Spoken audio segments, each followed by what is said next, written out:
fella right here is an old trumpet shell. I'm not too sure if there's a slug in it. Yep, there is.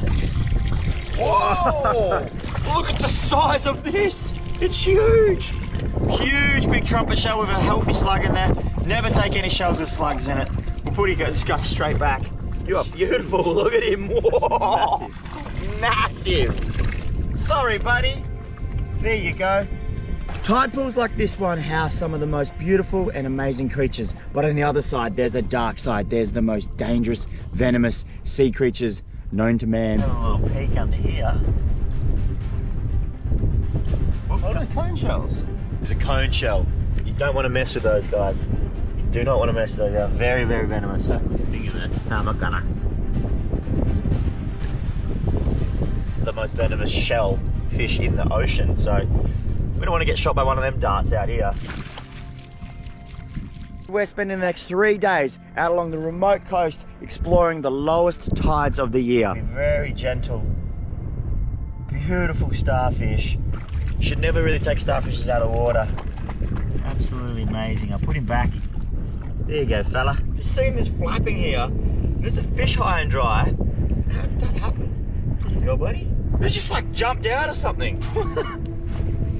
So we've just seen an eel in here. He's hidden away a bit, but I'll try and get him up by luring him like this. Imagine getting bitten by that, Jacko. Oh, imagine getting bitten by that. Here he comes again. Oh, so sick. They can be fast too, so I've got to watch out. Look. Oh my God. Oh, look at his head, he's been attacked. He's been attacked. Never, ever, ever had something like that happen before. The tide is the biggest killer around here, so I do expect to bump into a couple of animals. Hopefully we can help them out. Oh, straight up! I'm going to exploring 3 different ecosystems. The coastal plains, which is where I am right now. The open ocean side, where the deeper water pushes in closer and the tide pools are a little bit more clear and a little bit more deep. The mangrove forest, one of the most barren, remote, harsh places, home of the sea snake, the stonefish, and a whole lot of other crazy venomous creatures. We found a pufferfish! Puffed up, I think he's alive. Is he alive? He's alive. He's in defense mode. Are you alright, buddy? Oh, oh, what's he done? I don't know if he's stuck puffed up, but what happens is these tide pools can get pretty gnarly. It's animal versus animal, so an octopus or a bigger fish or something has just had a crack at him and he's gone as a self-defense technique. And he's wedged himself in there between 2 seaweeds to stabilize himself, and I'm guessing he's going to be fine. He's on his way to the deflate and living his best life.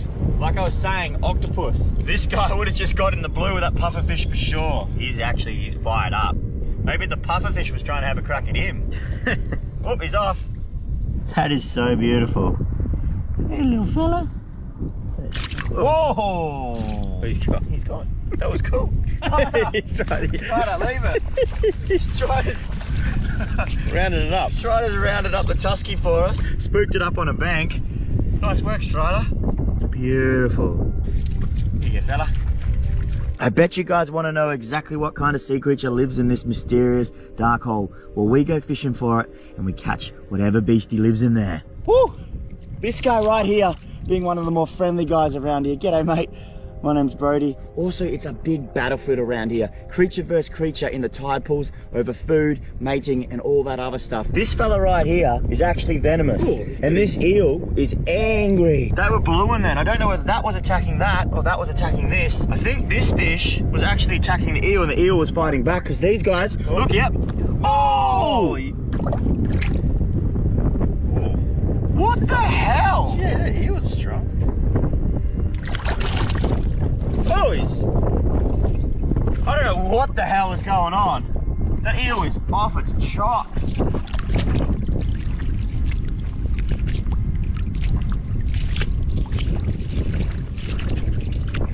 I actually figured out what I think's going on. Is this eel wasn't actually attacking the fish, it was reacting to the fish's venom. That's why this started acting crazy. I know this seems a little bit gnarly, but it is nature at its rawest. Let's go find that fish and check him out. It's him here. This fella here. To a human, it won't kill me, but to any sea creature around here, lights out. He's got battle scars all over his head though, for where that eel was fought back as it was passing on. Man, I can't believe we got that on film. We just happened to see the splashing underneath the rock and lift it up and it was on. A little bit of rubbish. A lure. No hooks on it. Well, we might reuse that. Just like that, the tide is rushing back in, so we're going to head back to camp. I got a little bit of time on my hands this afternoon. I'm just going to explain to you basically in a nutshell my understanding of how the tide works. So it works from the gravitational pull of the moon and the sun, but mainly the moon. So we have the earth and we have the moon, and the sun's not really involved in this at the moment. This represents the ocean. The moon pulls the ocean this way, and it also pulls the earth a little bit, so counteracting on this side. High tide here and a smaller high tide there. And then because it shrinks like that, it's low tide here and low tide there. And obviously as this guy moves around, this shifts. Introduce the sun, and when it's lined up like this part here becomes a lot bigger, and that becomes a lot smaller on the sides. And that's what gives us our spring tides or our low tides. And it is extra spicy this time. So we're gonna search these dead lows right here. I'll see you guys down around on the open ocean tide pools. First thing tomorrow morning, we're getting stuck straight back in it on the second lowest tide. And then after that, we're going down to the mangrove ecosystem for the lowest tide of the year. And oh my God, there should be some crazy stuff down there.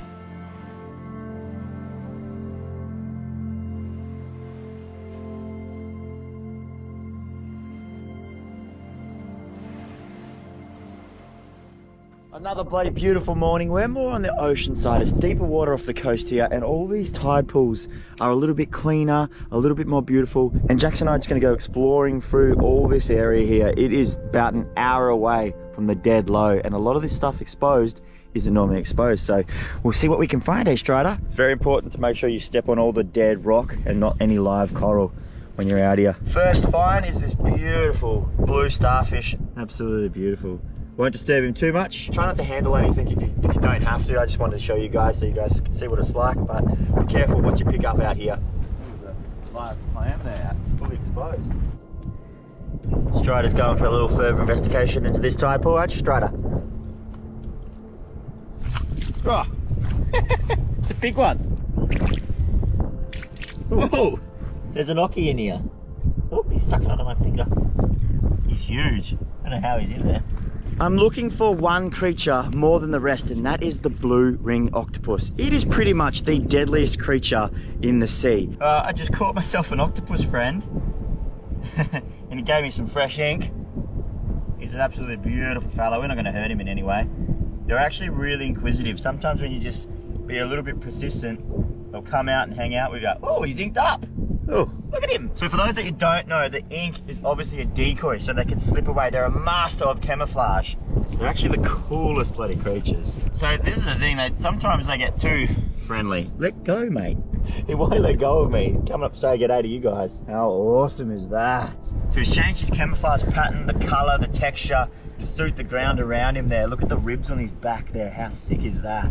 What they're doing in these tide pools, they're so smart. All the little prawns and fish and crustaceans just get trapped in here, and these guys just dominate around here. They just grab everything. I'll grab him and put him back where we found him.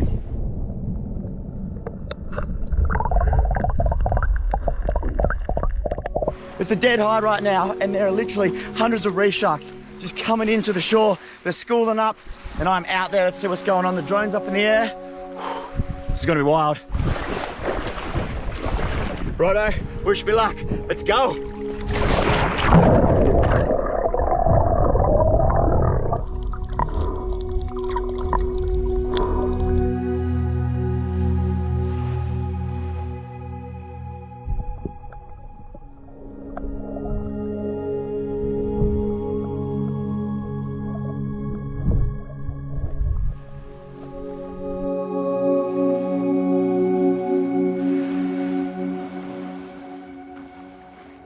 Well, I'm surrounded by sharks right now. I can't really see much under the water. It's dirtier under the water than above. They're coming in, they're checking me out, they're zooming around.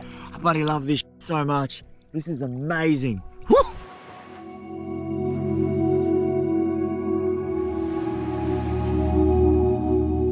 The spot where I am right now is where we were walking at the low tide. The tide's obviously pushed in, and in a few hours it'll push back out and we can explore again. And we were actually out another 500 or more meters out that way. So these huge tides are amazing, and all the sharks are coming in to get everything and clean up everything that's been left to rot or have died over on those dead low tides.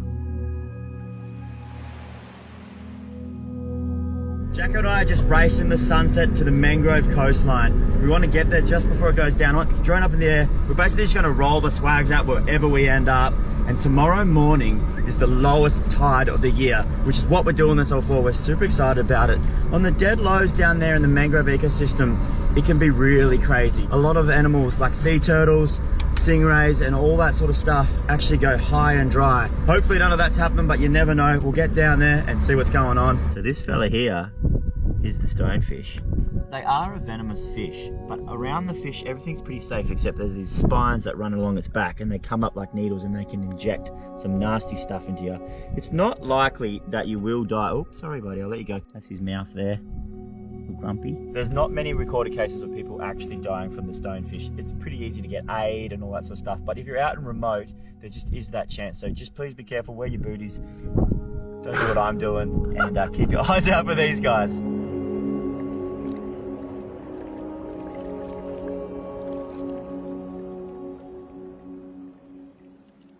Good bloody morning, everyone. First light, that sun's just creeping up, that tide is draining out, it's already super low. We've got a whole day ahead of us, it's super exciting. This is what we're out here for.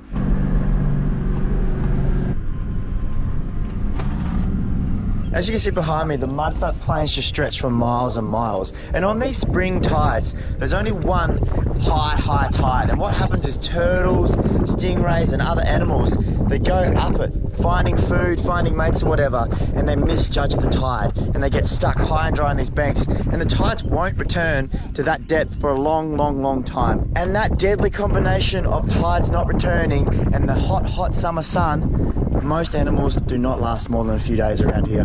So we've got our eyes open to see if we can find any turtles or anything laying around, because more often than not, on these spring low tides, we do find turtles high and dry. If this was a high tide right now, the water would be 2 body lengths over the top of us. We'd be right underwater. That's what makes this amazing. It's basically one big tide pool on these dead low tides out here. So Jackson would be completely underwater right now. On the lowest of lows, live coral actually gets exposed to the sunlight. Little sea snake doing his thing. He's caught in the rip here, so what he's trying to do, he's trying to find a place to anchor his head in a hole or a crevice. Basically, like what I said, to use as an anchor so he can reserve some energy for when the tide's slack and he can go hunting. There we go. See that? He's locked himself in. He's going to hang there until the tide goes slack so he can continue on his little life. Have you ever seen an orange chopper shell before? There's a crab in there. Look. That's absolutely beautiful. Here's a flounder. Hello, buddy. This fella right here, a lot of you are familiar with what flounders are. They're the ugliest looking fish in the thing. They've got these funny little eyes on top there, and they basically use camouflage to hunt. This guy here will bury himself just below the sand there, just so his eyes and his mouth are out of the water, and boom, bang, whenever a prawn or anything comes over, he'll grab him. But I'll put him back in his little den there. There you go, buddy. Off you go. He's buried himself. Got him. Righto. This right here is a shovel shark. I'm not going to hurt him anyway. I'm just going to bring him out of the water real quick to show you guys exactly what they are. Then I'll put him away. Ooh. See his mouth under there? They're a grazer. They go along, eat all the fish up. Not hurting him. They can live out of the water for a little bit because they do spend their times up high and dry like this, just filtering around. I just want to show you guys, and I'll let him go just up here so you can see him. Ready? There you go. See you, buddy. Oh, Shredder! Hey! Shredder! Leave it. Whoa! Right here we have a big, angry female mud crab, and she'll be waiting here for a male. You can tell it's a female by the big, rounded back there. Keep moving on. It's nice to meet you. Whoop! Alrighto. Cheers. You know you're in the barren mudflats when there's a bloody tumbleweed coming at you. I'm gonna jump it.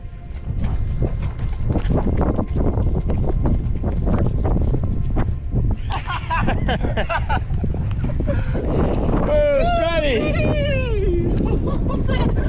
That was like something off the movies. Have a go at it. It's literally just a dark, big, deep black hole in the middle of nowhere. They're only exposed on the lowest of tides, and that's why we're down here. Got a little hand line, sinker, hook, and a little prawn on there, their favourite food. You snagged. took the bait, whatever's down there. Round 2. I've taken the sinker off because I want to feel the little nibbles. Oh, yep. Oh, there's something down there, Jacko. I definitely got a hit then. Jackson and I used to do this all the time when we're grums. That's how we know there's stargazers around here when there's not meant to be. We've caught a few before. The thing is they're super timid, so you only really have one chance at getting them. And if you lose them like what I just did, it's rare for them to go back again. Because like I said, they're a nocturnal creature and they're very, very shy. I think I've spooked this guy. We will come back and check this burrow a little bit later, but there are hundreds and hundreds of burrows all along this place here. And we've got to check them now while the tide's the lowest. Oi, something's touching it. Something's touching it. Yep. I'm on, Jack. I'm on. It's gotta be gentle. Oh, he's big. Is he? Yeah. Oh, this is where the battle begins. Can you see him? Yeah. Here he comes. Oh. Wow. This is him right here, guys. This is the blotched jawfish. It's not a stargazer. It's very similar, but look how big his gob is there. We've got barbless hooks, so we're not trying to hurt him or any way. I just wanted to show you guys what it is. I can't believe we got one, Jacko. What a bloody awesome little fish. The blotched jawfish. We got one. It's really cool because they make a little garden at the front of their burrow. They're all individual. They collect all these shells and they place them in the spots they want them to lure in, hopefully, a mate. Oh, yeah, I'm on. This is quite a big one of these guys, the blotched jawfish. They can breathe out of the water a little bit longer than normal fish because they do hunt these mud plains at night.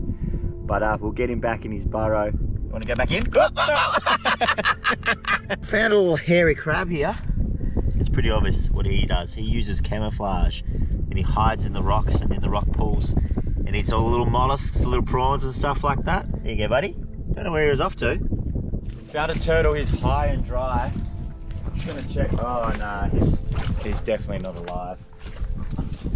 Oh nah. So this is what the tides do. They do kill. This turtle unfortunately didn't get a second chance. We weren't here quick enough. It's been here for a few days. It's really dried out, starting to stink. A huge loggerhead too. Just got stuck here. Couldn't get back. Didn't have enough energy to turn around. And that's why we do what we do. Rest easy, big girl. So we've got about an hour or two left of the tide before it goes to the dead low, and it is absolutely rushing out of all the systems. So there's not too many places that all the animals and sea creatures can go, but in this little feeder here. So we're going to follow it up and see what we can sort of find. Oh, poor fella. This fella here has just misread the tides. We'll come around the side of it so we don't spook him. This fella is absolutely bloody exhausted. His shell's super dry and the tide's still dropping, so he's probably going to be here for another 8 hours. So give him a quick boost to near the bank there so he can swim out. Here you go, fella. It's all right. It's okay. Just be super gentle with him. Yes, I know. I know you want to go swimming. We got you. I'm just going to put you on the bank here, buddy. There you go, mate. There you go. How's that? That's a bit easier, huh? You're almost there. Oh, poor fella. He's actually so much more exhausted than what we first thought. We've been sitting here for at least half an hour now, waiting for him just to make it that extra feet into the water. But we can't rush him. He's got to do it in his own time. Oh, he's looking at you, Jacko. Oh, he's saying thank you, but let me take my time, man. Oh. He's looking right at you. Oh, so close, buddy. Oh, he's touching the water. I bet that feels good. Look, he's like, oh, yes. Yes, buddy. Go. He's going to be cruising once he gets in that rip. Yeah, look at him. Oh, he's got the fin up. Yes, go, mate. What? Look at the sea snake. Where? Right there. Well, that's where I was. It's your footprints. Oh my God. I must have been almost sitting on this. There's a sea snake right here. I was literally just sitting here. I didn't see it, I almost sat on it. This is one of the most venomous snakes in the world, but they're pretty docile. They got a really small mouth, these guys, so it's really hard for them to bite and inject the venom. Don't mistake it for the big ones can. There's so much happening on these spring tides, it's insane. This fella is a lot more exhausted than what we thought, so we're gonna leave him here to do his thing in his own time. He is safe from the tides here, they won't get him, so good luck on the rest of your journey, mate, and have a bloody good one. The tides have come and gone, which brings us to the end of the episode, guys. Get your merch, youngbuzz.co, maybe a few cheeky Christmas presents in there, and I'll see you in a couple of days. That's a bloody wrap, baby. Yoo!